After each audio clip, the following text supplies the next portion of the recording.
So I will tell you stuff that I look up to, I hope to imbibe in myself someday. These are things.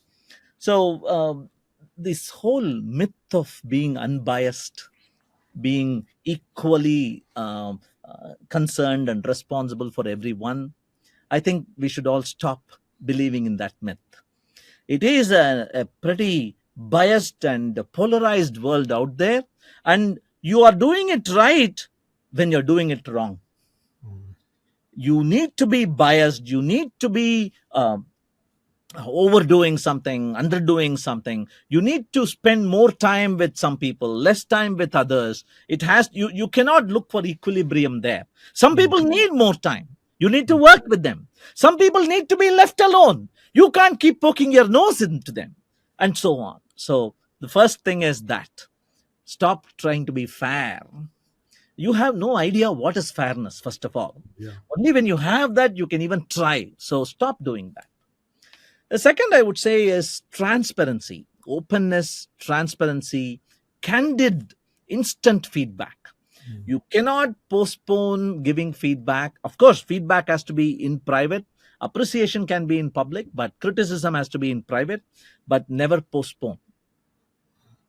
It has to be instantaneous, it has to be momentary. You cannot wait till appraisal time. That's a very important lesson. The third, once upon a time, it used to be. Today's episode is proudly brought to you by Effortless. Effortless is the ultimate solution for startups and SMBs seeking seamless money management and compliance handling. Effortless wasn't just created by anyone. It was crafted by chartered accountant turned entrepreneurs who understand the pulse of startups and SMBs. Visit www.goeffortless.ai and embark on a journey that will redefine the way you do business.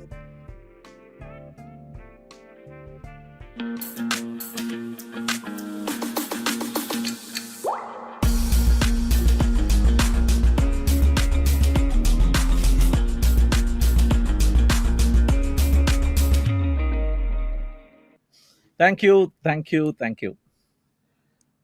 So, Raj, let me dive straight into the conversation. And I think one thing I've been amazed as I look at the body of work that you put out and the work in terms of the speeches and talks that you do is really around this whole life of yours where right from school to IIT and then subsequent to IIT there are a lot of, I would say, the crests and troughs that you've gone through, right? And so can you talk a little bit about what has it been and what's been your learning out of those years? And that's something which is very, very important because kids in India really think that there's only one way to go, right? Which is really you got to be top of your class, and then you assume that you'll probably keep topping till you Right. retire. But literally, life is not like that. So there's a lot of learnings in the early stage of your career. So can you talk about that and what's been your learning? Sure. See, in tech terms, there is this phrase that developers often use of it's a half funny phrase. There's a lot of profound wisdom also hidden inside. They call it converting a bug into a feature, right? So there were too many bugs in my life. I fell, I stumbled, I didn't learn proper lessons, I didn't do what I should have done, I did what I shouldn't have done, and picked up a lot of good advice along the way. And I thought it makes sense to convert those bugs into features. So take your pick from being a topper in class at school to dropping out of IIT, being kicked out of IIT, being rusticated, saying, don't come back. Right? That's what happened to me. And that taught me such profound life lessons about prioritizing, about following your dream, and the threats and obstacles on the way if you do that. And that also laid the foundation for considering going out on a limb and homeschooling my son. mm, He's 24 years old now, but he didn't go past class 8 at school.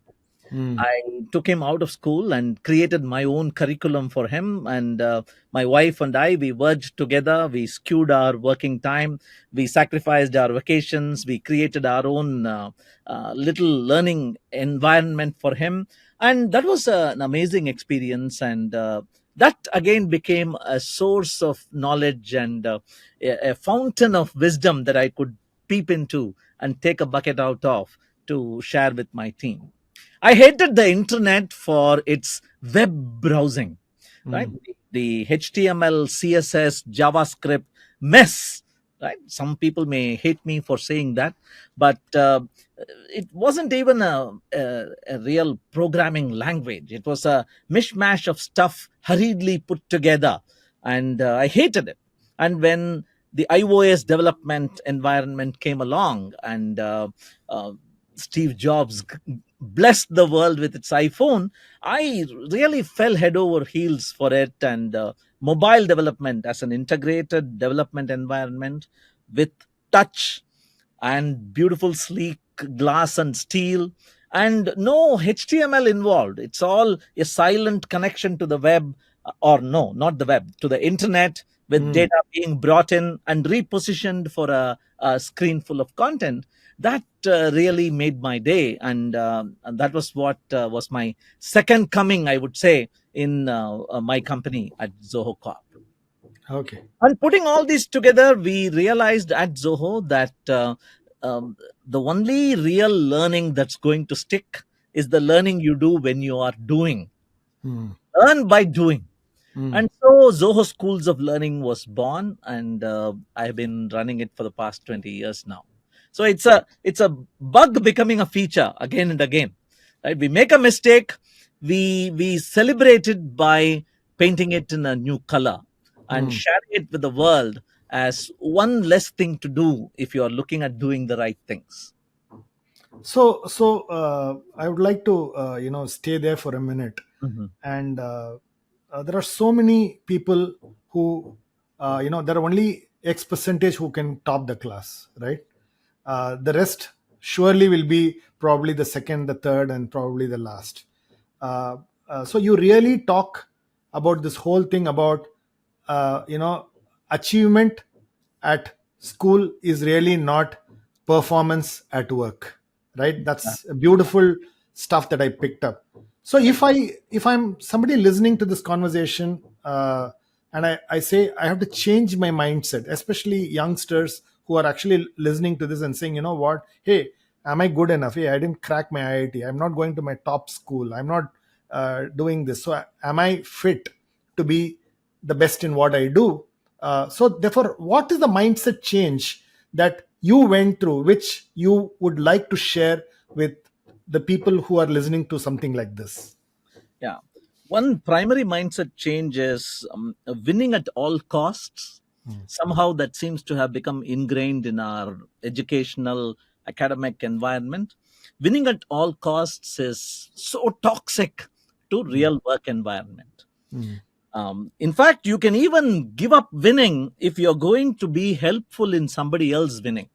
mm, I think it's called The Winning Way. mm. Our man, the cricket commentator, Harsha Bogle, has written Correct. an amazing book called The Winning Way, where he breaks it down so beautifully and talks about how teamwork is all about helping the other person win, Mm, shining the spotlight, basking in that reflected glow.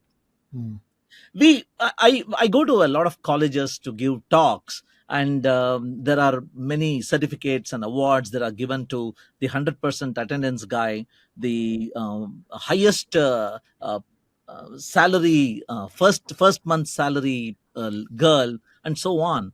And I ask them, the chairman of the institution, I ask them sometimes, where are those who haven't gotten job yet? mm. Whose fault is that? Are they even allowed into this auditorium? Sometimes I am told this is only for those who have been given a job. My I God. tell them this is the motivational talk I have come here for. If there is anybody needing motivation, it is those people. Get them Mm, here. I used to mm, tell them. And we need to institute an award or probably some credits for collaboration. mm, It's all about competition. It's not at all about collaboration. mm, I remember how I feel ashamed of it now. I remember how in school and in college, when I'm giving an exam, somebody else next to me, good friend of mine, but I can't let them see because there is only one seat that I am vying for. 10 people of us are vying for the same seat. This artificial scarcity has been created, and suddenly we became sworn enemies. Come mm, out of the exam hall, we are back friends again. So, mm, this concept of a timed exam where you can't refer a book and you have to you can't share and learn, this is so artificial. Even mm, in my team, in my company, when we interview a person, we try not to give them that timed thing. mm, Here is 2 hours. Here is the challenge. Do not refer to the internet or to the chat GPT and do this work for me. It mm, is so silly because it is artificial. It is no way similar to the kind of work they will be doing day to day when they become an employee in the team. mm, They become an employee in the team, they'll have the internet. They will mm, not have time pressure. They will mm, have 6 people to support them. So, mm. can we create an environment that is close to that, an incubatory environment? That is what we try to see. So, my message to all learners who are watching this, who are probably as pissed off as I am about this artificial scarcity and this rat race, I think there is so much out there that we can do as individuals without being sucked into this cutthroat competition, as they call it, and so much self learning, so much charting your own path that you can do. I don't think this rat race is worth it. Okay. So clearly, what you're saying is, uh, script your own path, Yes, and start working on it, and that's something that you should find your way, and don't get worried about the rat race. That's really what you're talking about. And it's a very, very tough path, but slow path, but halfway through maybe you'll be able to really speed up. That's really the way you should think, is what you're saying. correct. To draw an uncouth example, perhaps, I would say it's the difference between an arranged marriage and a love marriage, Mm, right? An arranged marriage is all scripted. mm, And sometimes you feel, I didn't ask for it. I had no say in it. Compare it with the love marriage where the boy chases the girl or the girl chases the boy, and against all odds, in fact, against society, against parents, they chart their own path, only each other for support and survival. mm, But you know why they win? They win because they are there for each other and they have nobody else to blame. They chose that path. mm, So they are able to grind through it, mm, demonstrate grit, mm, and that motivation comes naturally. mm, You are okay. I think I didn't pick a bad example because the word love and passion are common to both. mm, You are desperately, madly in love to love with what you're doing. You are passionately in love, and hence nothing else matters. You chart your own path. mm, There are going to be difficulties. My son, for example, after graduating out of school by class 8, he didn't join NIOS or any other structured curriculum. I mm, created the curriculum for him mm, in association with a teacher in Australia, a software engineer in America, and so on. We put it together, and he played along and he joined Zoho Schools. And I thought he's set for life. Things are going to be great. And suddenly, one fine morning, he comes and tells me, I want to do organic farming. mm, That's what I'm interested in. And we know, we've been watching. The little I know about farming, I know it is difficult. There's not much money in it. And it's all dependent on the gods, the rain god and the sun god, and so on. And I ask him, are you ready for this? This is going to be really challenging. And he says, I want to try it out. mm. So he goes out, and then COVID hits, and then he comes back. And now the interesting thing here is he has found a common overlap. He's Mm. doing software for farming.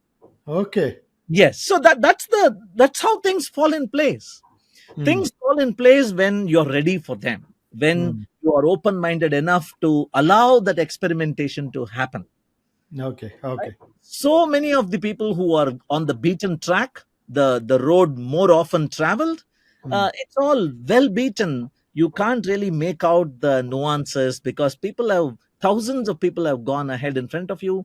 Thousands are. You can't even pause to look Correct. around because thousands are coming behind you. Yeah. Right? There's no time to smell the roses, so to speak. Mm. Yeah. Mm. Fantastic.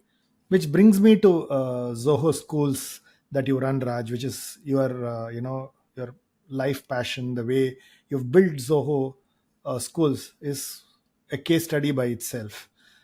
So, talk to me about uh, how you look at Zoho Schools, the learning there, and what makes the learning there very, very different from how learning happens in a traditional environment. Right. Good example, good question. But before we get on, um, not just my life's passion, it's my CEO's life passion.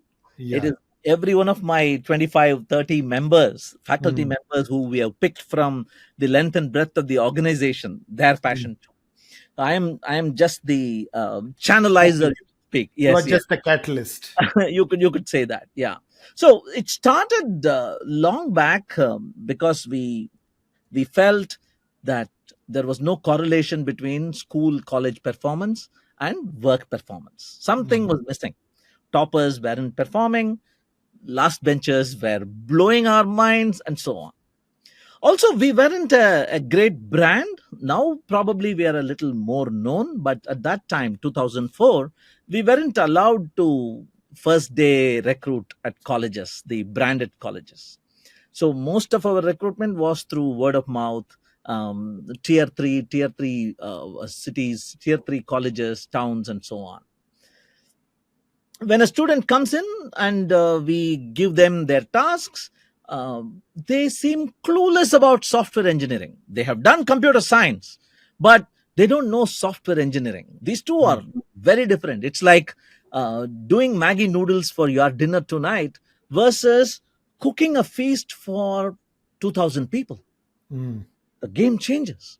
So mm, that's not taught at all.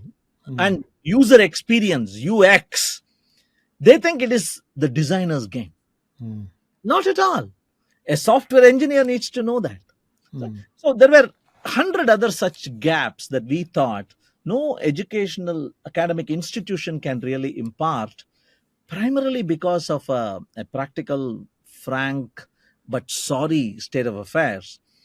The salary package that an engineer, software engineer gets is orders of magnitude higher than the salary package any computer science department prof gets in any college. mm, That shouldn't be the case, but mm, unfortunately, that's the case. Which mm, means where are the best minds? mm, Where are the most forward thinking minds? They're all in various companies doing research. And mm, that is why you see driverless car technology is coming from companies like Tesla rather mm. than institutions.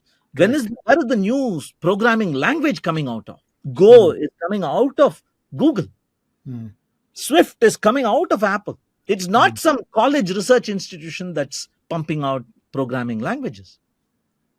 So we thought we can be the solution to the problem that we are perceiving. mm, That's how it started. We went to a nearby school. We identified some sick students, fire in the belly, not enough money to finance themselves through engineering or medicine. We talked to their parents. We gave them a test in basic mathematical aptitude, English, multiple choice. We attracted them, brought them to our institute, to our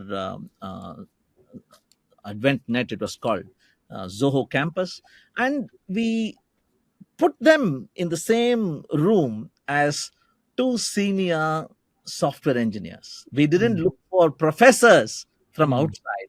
We rather drew our teaching talent from within the company.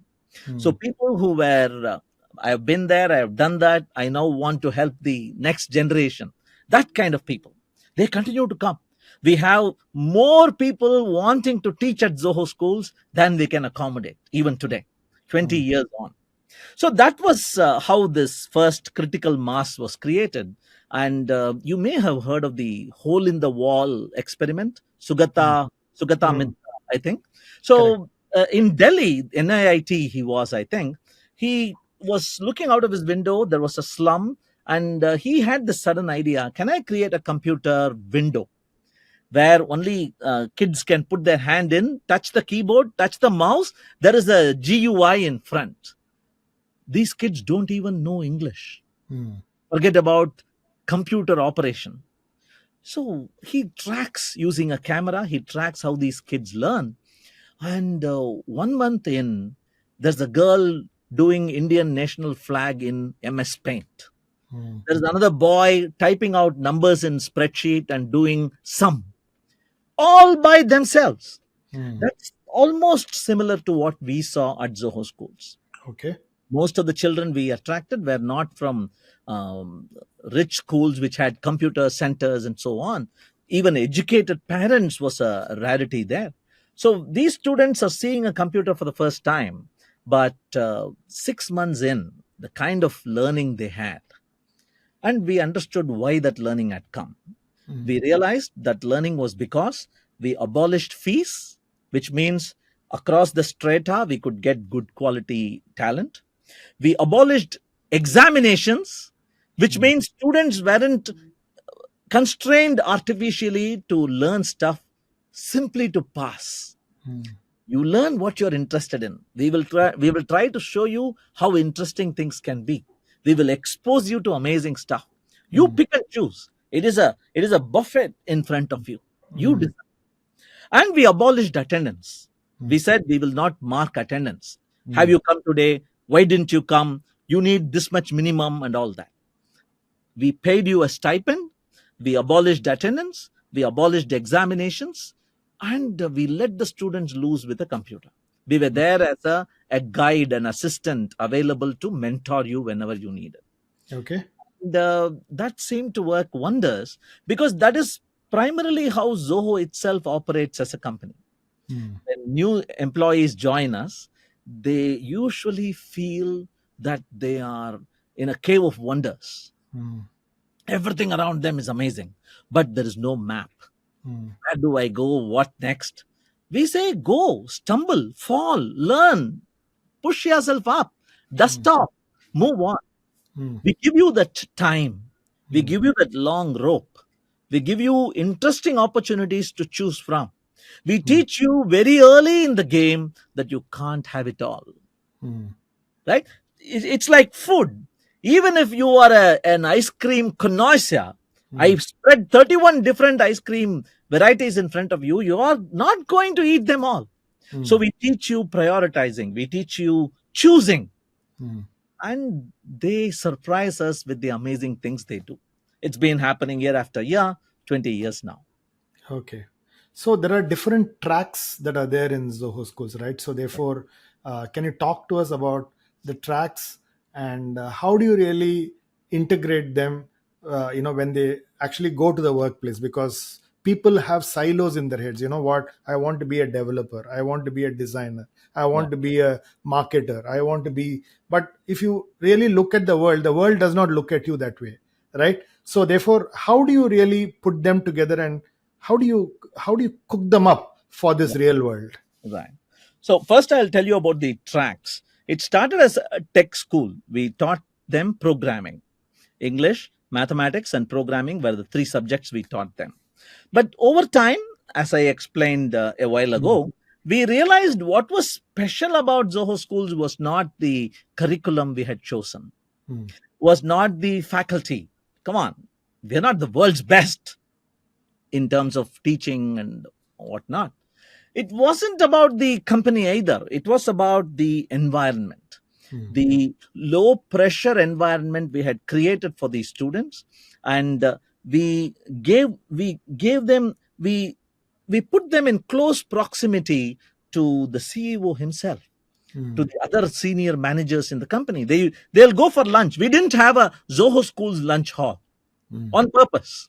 So Mm. they'll go to the Zoho lunch hall and Mm. learn how to sit, learn how to listen, learn how to participate in discussions. Our CEO conducts an open house every week. So anybody can ask, including anonymously, anybody can ask a question. These students learn by listening to the answers from the CEO himself. I call this osmotic learning. Mm. It is learning because you are near it. Correct. பூவுடன் சேர்ந்த நாரும் மணக்கும் அப்படின்னு சொல்ற Mm. மாதிரி. You Correct. just you resonate and you learn. So Mm. we created the Zoho School of Technology, and then another was born in Tenkasi School of Technology.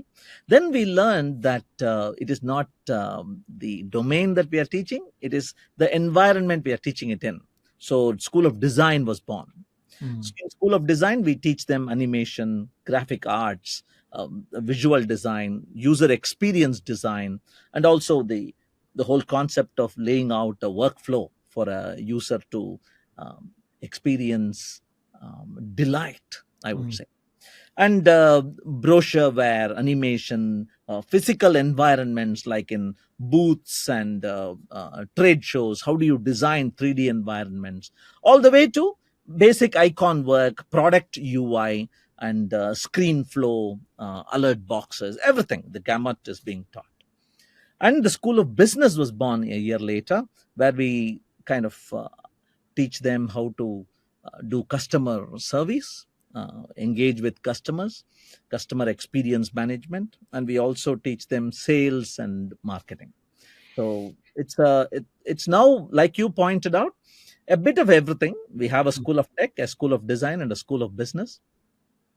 But we realized that there were students who were hungry for more, who Mm. already knew programming, who had some background in business understanding. So we wanted to challenge them. So we created the School for Advanced Study. Mm.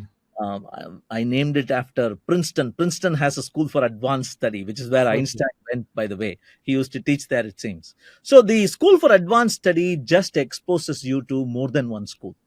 So Mm. you can be attached to the School of Design, but because you're a SAS student, School for Advanced Study student, we allow you to participate in classes, submit assignments, engage with the other students and faculty from School of Technology or School of Business. So each school allows you to take a little dip into the other two schools. Okay. So that's been a good experience for us till now. Okay. And Along the therefore, way, yes. go ahead. Go ahead. Please. Please go ahead. Along the way, we also created a school for graduate studies because so many of them told us that you have these two rules. You have to be 17 to 20 age and you can't have a college degree. That's the entrance rule for school, Zoho schools. And they said, why are you holding that against me that I have a college degree? I'm ready to throw it and come join you. Will you let me in? So we created the school for graduate studies, which means you can be a graduate, you shouldn't have gotten a job yet, you are in the cusp and you're looking to somehow make that grade. So we are here conducting a boot camp for you, a 3-month boot camp where you polish your skills and get ready for an interview at Zoho Corp.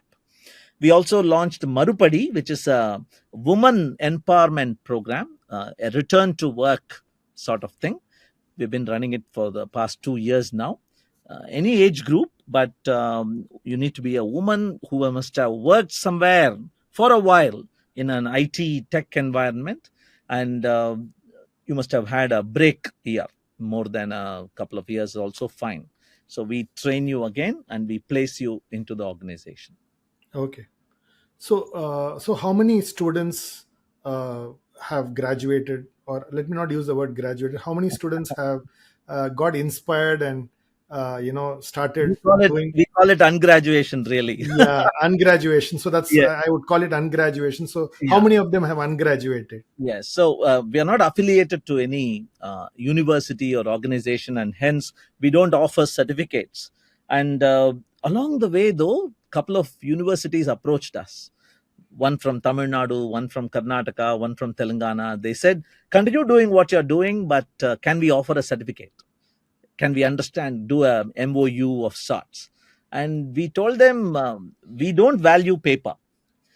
Even our own certificate is printed in paper, so we won't value that. We will only value what the person brings to the table.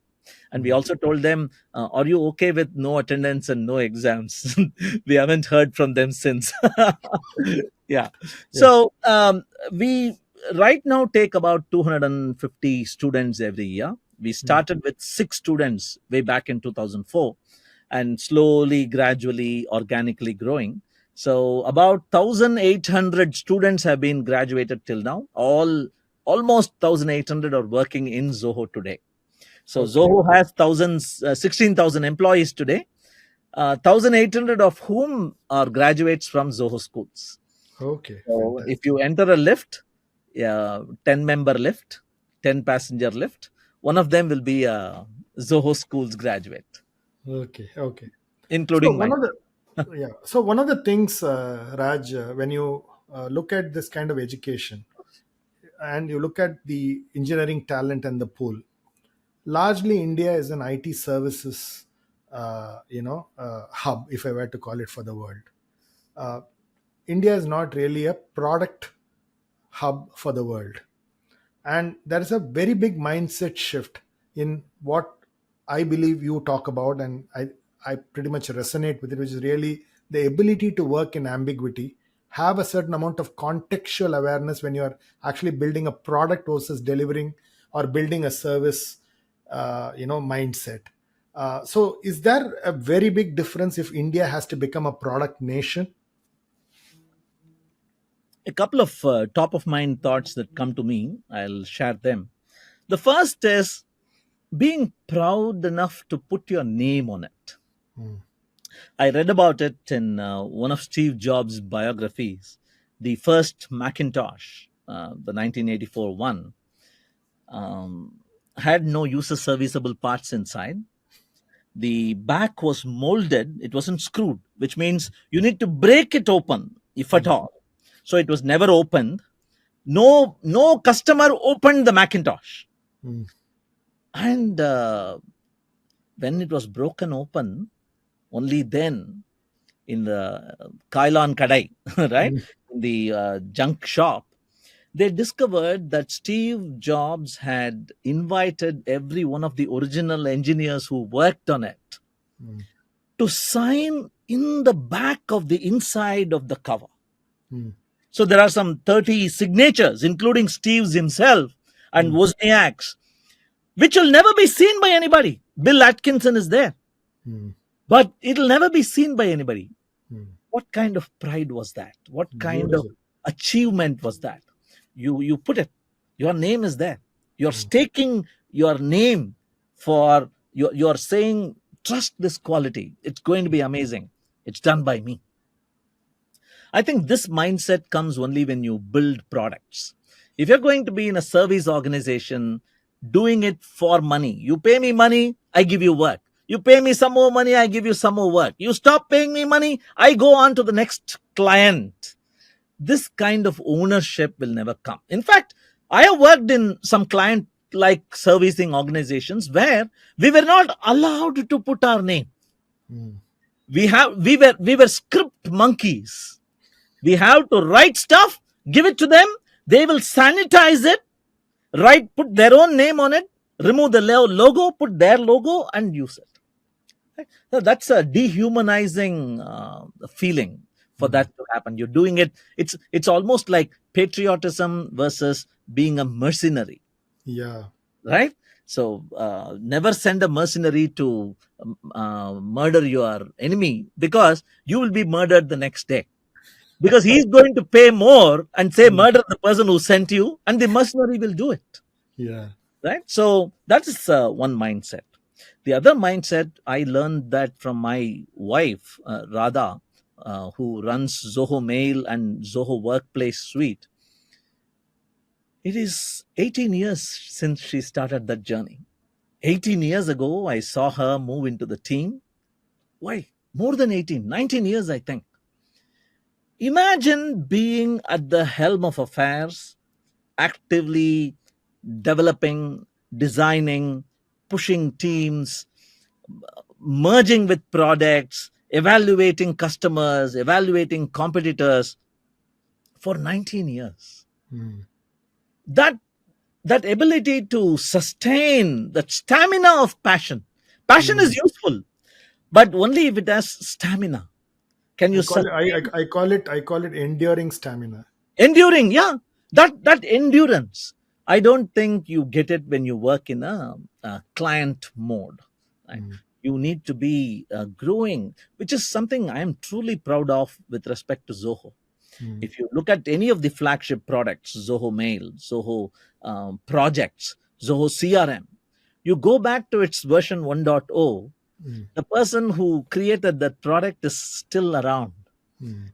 If you remember the Harry Potter series, the Yeah. movie, there was this a ghost in the Hogwarts castle, Mm, Headless Nick, he was called. He was mm, one of the oldest students, still running around. He's dead, but he's still running around inside. So we have so many nearly headless Nicks in the company who live and breathe the product, mm. who still know some of the important architectural decisions that were taken. That is so important. Yeah.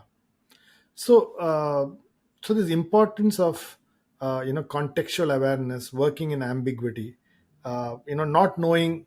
I think you use a very interesting thing about the difference between a compass and a map, Yes, right? yes, yes.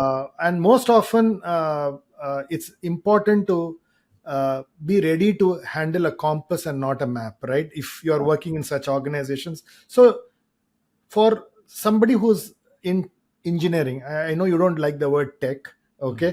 So Mm. so in engineering, somebody who's building a product, who's in who's building technology, if I were to call it, uh, how is it important to have a compass mindset and not a map mindset? Right. Nice. I'll clarify what I meant by compass and the map. Uh, it comes from that silly story I read when I was a kid at school about two fools.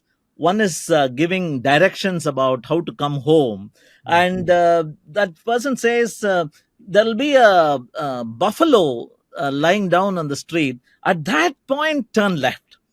But the buffalo has moved on.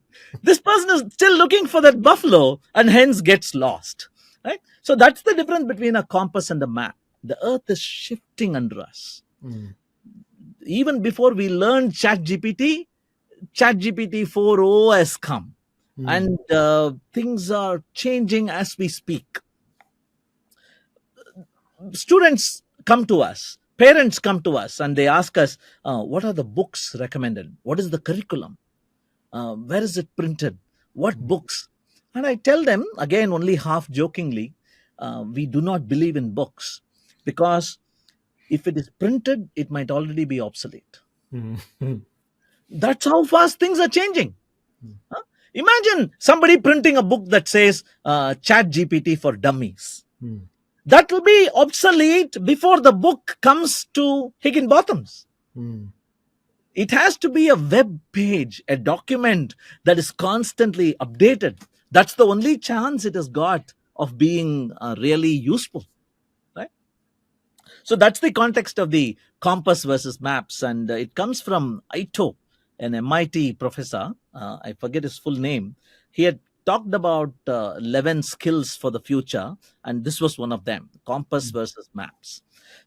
Going back to the previous conversation where you asked me the mindset change between a person who develops for somebody else and another who develops for the long game, the Mm, product mindset. Here is another: technology for the sake of technology. mm, Right? I want to do something using Kotlin. Can I take this project? Versus, I have Kotlin, I have Java, I have Swift, I have Objective C, I have React Native. What does the customer need? mm, What will sustain in the long run? Is mm, it a fad? Is it a trend? Or is it here to stay? mm, Asking those questions and doing the horses for courses matching. mm, Not because you need something shiny on your resume, mm, but because you want your customer to shine. mm. Right? So that mindset you need to imbibe if you Beautiful. are really interested in being a product person rather than a project person. So coming back to compass and maps, even at Zoho schools, when they ask us, "Hey, how are you going to complete all this?" Or You are saying you will squeeze 4 years of college education into 2 years at Zoho schools. How is it possible? We tell them we teach you only what is contextual, we teach you only what is relevant, and we immerse you in an environment. So, contextual, relevant, immersive. And we tell them the most important thing you're going to learn here is only one thing: how to learn on the go. Mm. Right? Every day we have an internal channel, a chat channel, where we just post #TIL. Today I learned. Mm. I was amazed. We were having a conversation this morning, just before this call started, and I told you I have changed my background from plain green to shimmering Correct. blue. And I saw how you noted it down. You Mm. wanted to know the software's name, and you said, "This is a learning for me today." Yeah. This is the only thing that differentiates the long term eventual succeeder and the also ran Mm. today in today's world. So, if you can learn something every day, sometimes it could even be what I learned yesterday was wrong. Correct. It could even be that. But if you can TIL your life, you don't need a map. You Mm. just need, where am I? Where am I going? Mm. And the other important benefit that a compass gives you is it points to the true north, Mm. that long term goal. I think Mm. it comes from Stephen Covey also. Correct. That is your long term goal. What Mm. is your eventual life arc going to be? What is Mm. the legacy you're going to leave behind? What will you want people to take your name for long after you are gone corporeally? So that true north, it'll keep reminding you even during times of stress and strain, when everything seems dark, and in fact stars shine brightest when things are dark. Yeah. So that's that beautiful thing, that beacon there, that draws you to it. That really helps. Brilliant. So I want to move this conversation to a next level, Raj, where uh, I get prepared for a job. I then start working, and my experience has been that when I started working, my company identified about 120 high potentials. Okay, and now after 30 years, I search where are those 120 high potentials. Just a handful are there, which means that many of them lost their way in between the 30 years, right? So you talk about the importance of lifelong learning, right? Where the organization is probably training you, but what is your north pole? Okay, how do you really go there? And therefore, how do I keep myself ready for a lifelong learning? And therefore, what should I be doing? Because the organization will teach you what its priorities are, right? Right. But you got to be ready, saying that, hey, I want to be the best in what I do. Now I'll figure out my way. And therefore, the importance of lifelong learning and disrupting yourself every few years, Right. okay, is Mm. very important. And how do you think this lifelong learning is something that you need to do now that you have disrupted the early school going and college education? How would you want to disrupt if you had a say a sheet of paper, uh, Right. a working life? How would you disrupt a working professional's life to be better than what he or she did yesterday, 5 years back, or a decade? Right. Got it. So let's keep coming back to that phrase, lifelong learning. I'll use that as my magnet today in the next 5 minutes. Um, First up, you need to be okay with being called the total fool, right? It could start as simple as asking questions. Many of us don't ask questions simply because, "இது கூட தெரியாதா உனக்கு? Don't you Mm, know even this?" is mm, the retort you're afraid of. But I think somebody famous once said, he who asks the question is probably fool for 5 minutes, but mm, he who never asks the question is a fool for a lifetime. mm, So be okay with being declared the thorough total fool. mm. If you can put yourself in that kind of an environment, you are aware, you are infinitely more aware, you are taking everything in, you're absorbing, and you are ready to take risks. Because risk taking is one of the most important. Getting out of the comfort zone, they say, getting into the learning zone, they say, getting into flow, they say, all these happen only when you're ready to go out on a limb. I haven't done this before, can I try it? I'll be called a fool, but that's okay. Mm. I will tell everybody I'm a fool even before I try it. Mm. So that's the advice most speakers get to. If you're going to slip and fall on a banana peel, just remember one important lesson: laugh before everybody else's laughs. If you can do that, the others won't laugh Mm. because the joke is no longer there. Right? The joke has been diffused. So that's one important learning. Be ready to be that learner, wear the joker's hat. They say wear the learner's hat. The learner's hat is like that fool cap. Mm. It's a fool's cap, Mm. and you have to be the learner. The second thing is, uh, there is no learning and doing as separate entities. I will never recommend, if somebody wants to learn Java, I'll not say learn Java in 21 days. Buy the book or subscribe to this course or take this one-on-one mentoring session. No, I will ask them the question why they want to learn Java.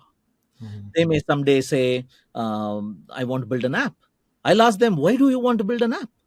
Mm. They will probably say, I want to keep track of expense. And drilling it down further and further like that brings them to that core why. Start Mm. with why, Simon Sinek. It brings Yeah. the core why. When you get that core why, that is what you need to position up front as your true north. And Mm. then, whatever it takes, probably it is not even Java you need to learn. You need to Correct. learn Kotlin perhaps. Or Mm. it's not enough if you learn Java. You need to learn design perhaps. Or Mm. probably there is an app that does the same thing already. Correct. This kind of drilling down deeper and deeper, many people don't do. Mm. They take a course in an aseptic environment thinking that will help them. No, Mm. you have to start with why. You will have to attach it with an ongoing physical tangible activity. Mm. That brings me to the third thing, which is this activity has to be aligned with the organization's goals. Mm. So you can't say, I want to build an app when the company is doing a banking software for somebody else. So you have to work with the teammates, with your manager, with the CEO if you want, and ensure there is at least partial alignment between what the company wants to do to its customers, wants you to do, and you want to do. It's a beautiful dynamic tension there. The Mm. customer is pulling the company in one way, the company is pulling the employee in one way, the employee is pushing and pulling in their own way. Mm. This dynamic equilibrium will give out. Mm. Sometime the employee will sacrifice his or her own goals and join the flow, go Mm. with the flow of the company. Sometimes the employee could be so strong, which is what happened with Apple. Mm. The Steve Jobs and Johnny Ive combo was so strong, they pulled Apple from near bankruptcy and Mm. created the new Apple for all of us. Exactly.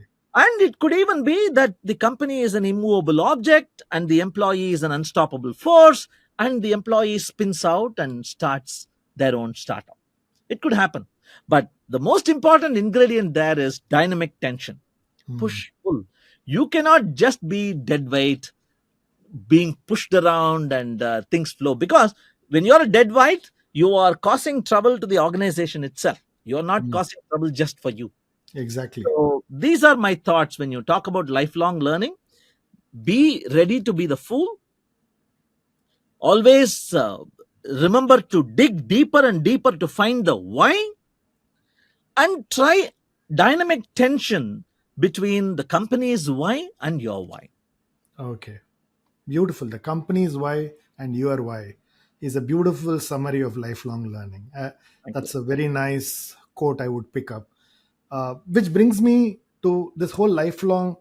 learning, there's one more thing that I keep, probably thinking and reflecting is, everybody says I want a job, and I always keep saying that you will get dime a dozen jobs if you know what your career is. Yeah. So therefore, how do you see this difference between a career and a job? Because too many people are searching for jobs, and they just don't search for a career, right? Right. And if we teach them to search a career, they may get dime a dozen jobs, Right. right? So that's when this whole problem that you also talk about, this whole unemployability problem, Right. goes away when you teach people about careers and not jobs. Would you agree with me on that? Yeah, I agree that. I agree there. So, yeah, job is what you do to fill your day 9 to 5. Hmm. Yeah, career is what you do, what you take up perhaps to fill your mouth, fill your bank account, fill Hmm. your family's mouths. I would introduce a new word, a calling. Hmm. That's even higher. What's Hmm. my calling? Hmm. What's that unique thing that only I am capable of gifting to this world? Hmm. Again, Steve Jobs Chunnar, he met the CEO of Pepsi at that time, Scully, John Yeah, Scully, and he said he was trying to invite John Scully to join Apple as CEO. correct. Scully was refusing because Pepsi was so big. Yeah. Apple was a startup from Silicon Valley run by some hippies. And Steve Jobs, before leaving, he says, "Do you want to sell sugared water for the rest of your life? Or do you want to join us and make a dent in the universe?" Hmm. அப்படின்னா, this ability to make a dent in the universe, selling sugared water, everybody can do. You can Hmm. probably do incrementally better, but will it give you that ikigai? Hmm. Right?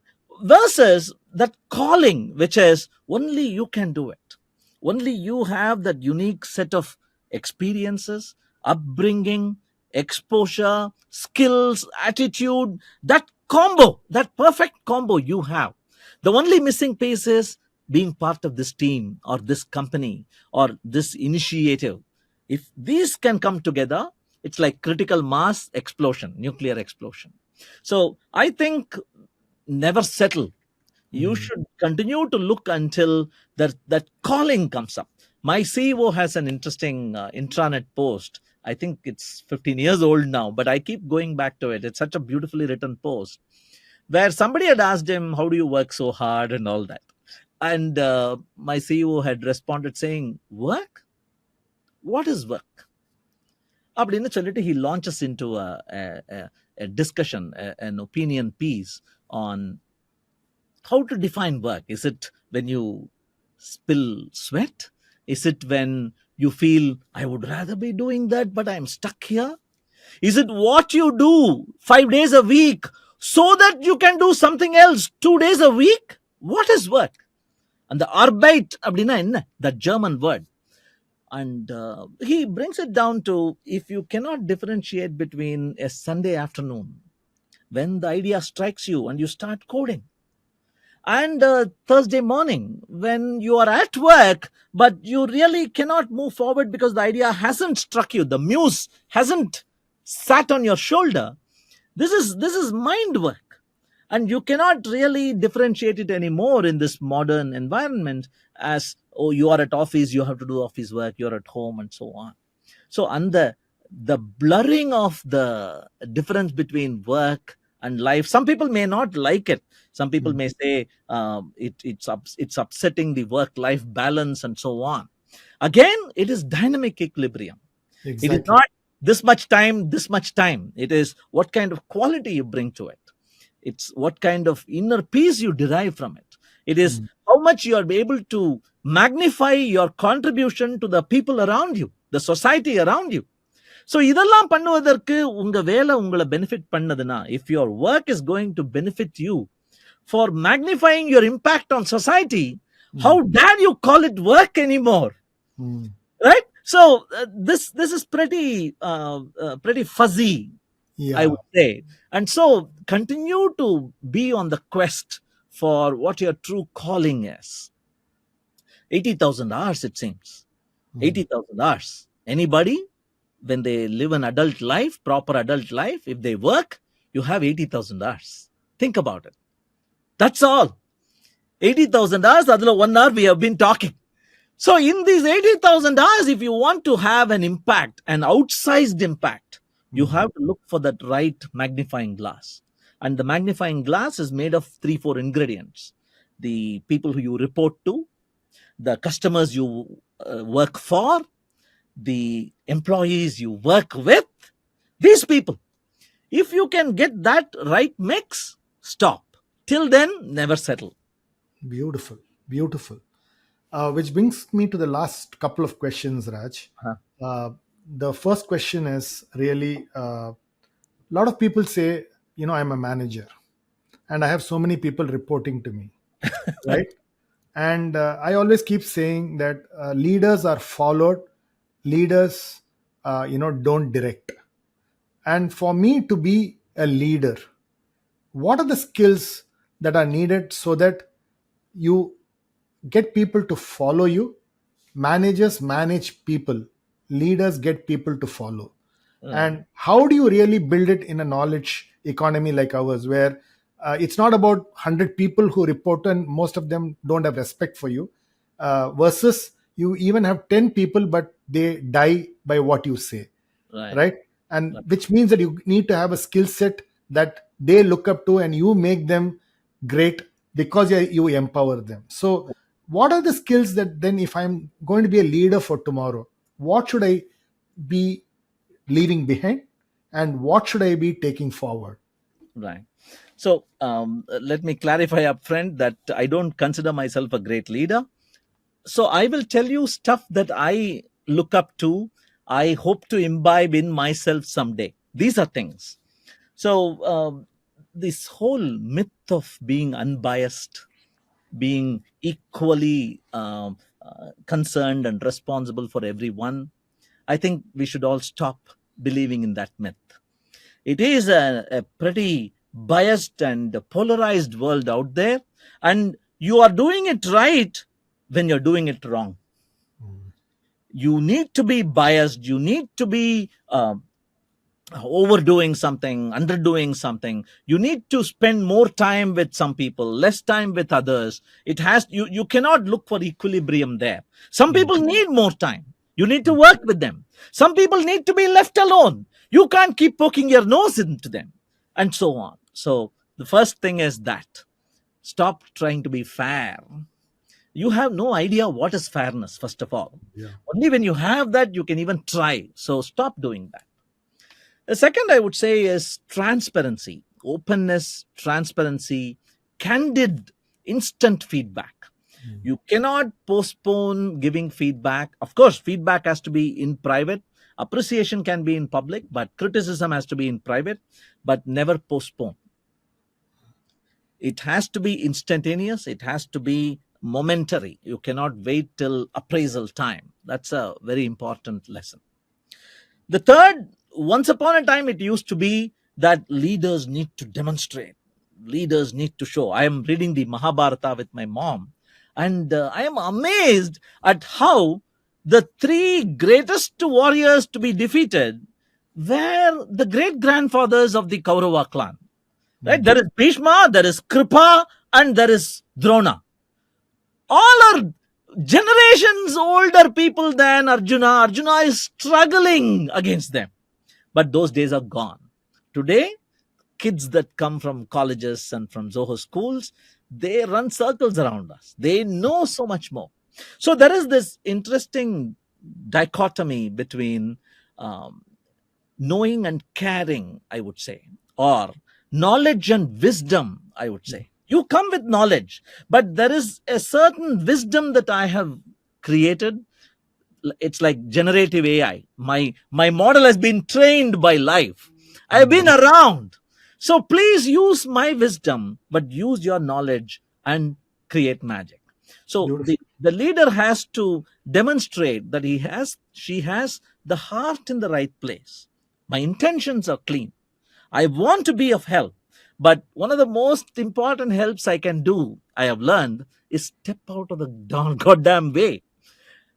When you are trying to run full steam, I want to step out of the way and provide you that.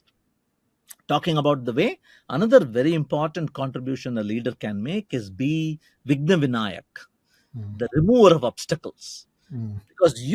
Because of your position in the organization, you're able to clear the way in front. You're Yeah. able to, I don't know, you must have been in some Tiruvira, at least Kovil temple, Rath Yeah. festival, where there'll be these people who will have long sticks who will move the wires, the Yeah. power lines, the telephone lines. Be that. Yeah. You are insignificant. Nobody will photograph you. You will look tired, ugly. It's all the God that matters, but you're doing crucial contribution for the inexorable progress of the company.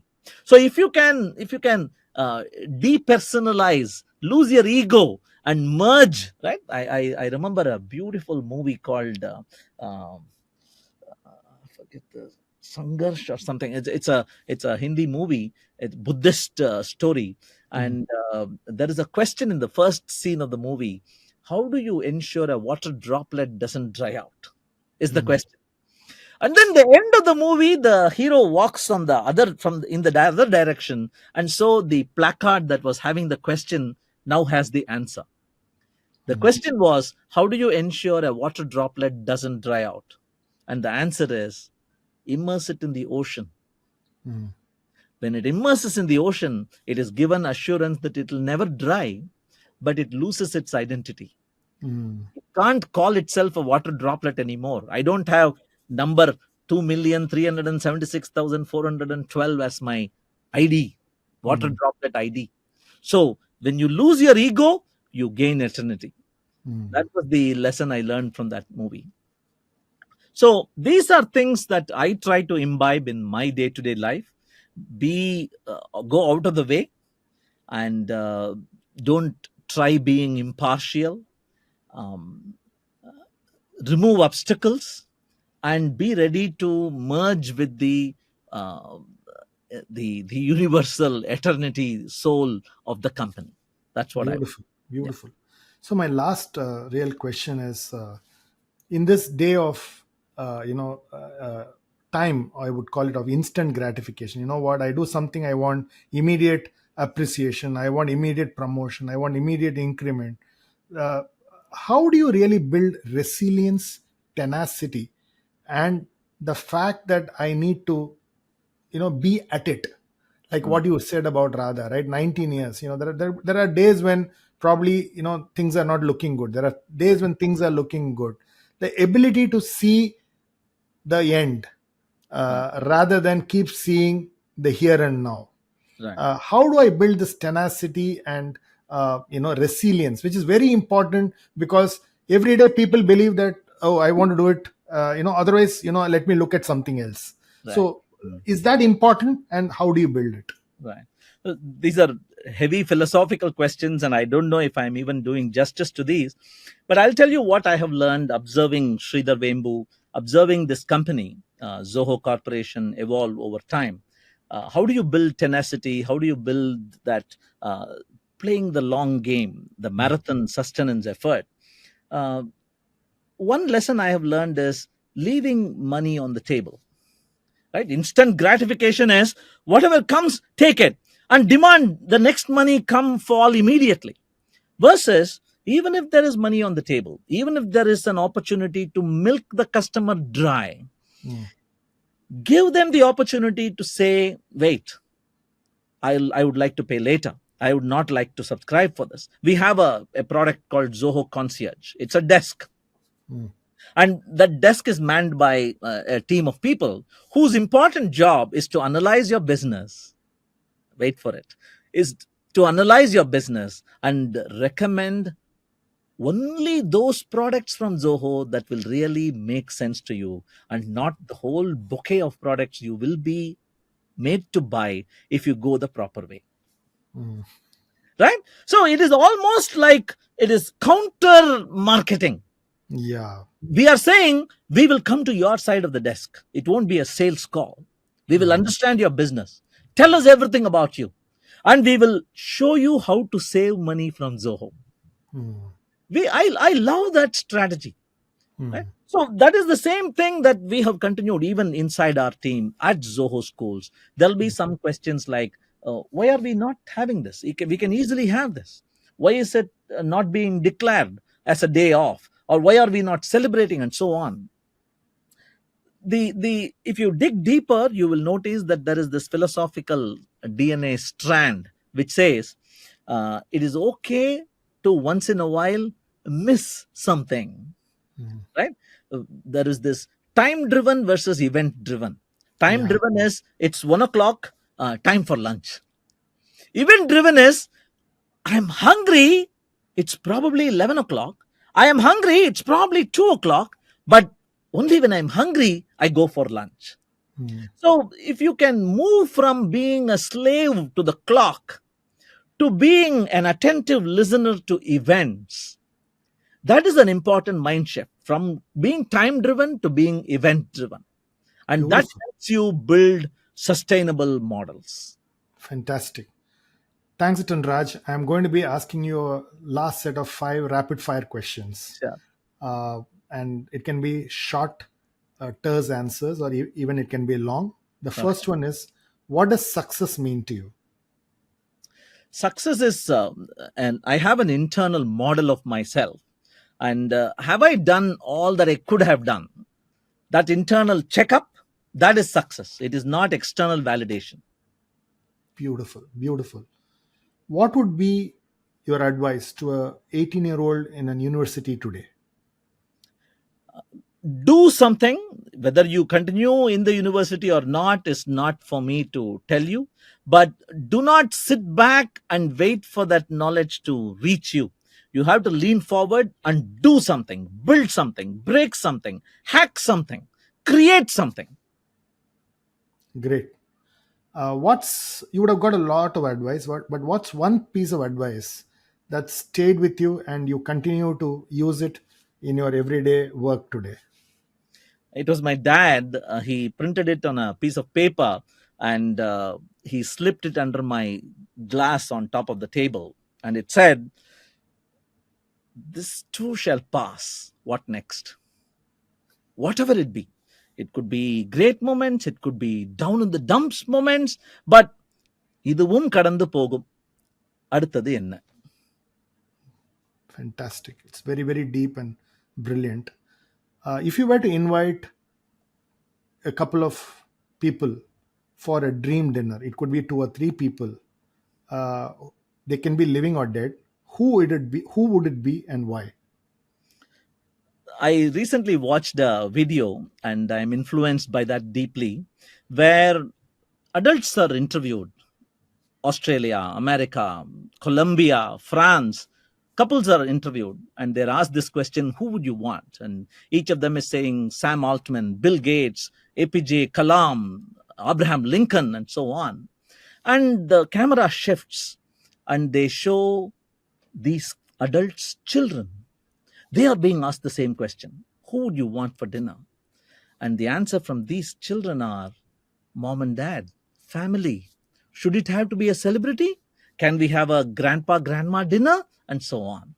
So I would like to be influenced heavily by that video. And I would like to say family, mom, dad, wife, son, close relatives with no real agenda. Chit chat. I'm missing it. Beautiful, beautiful.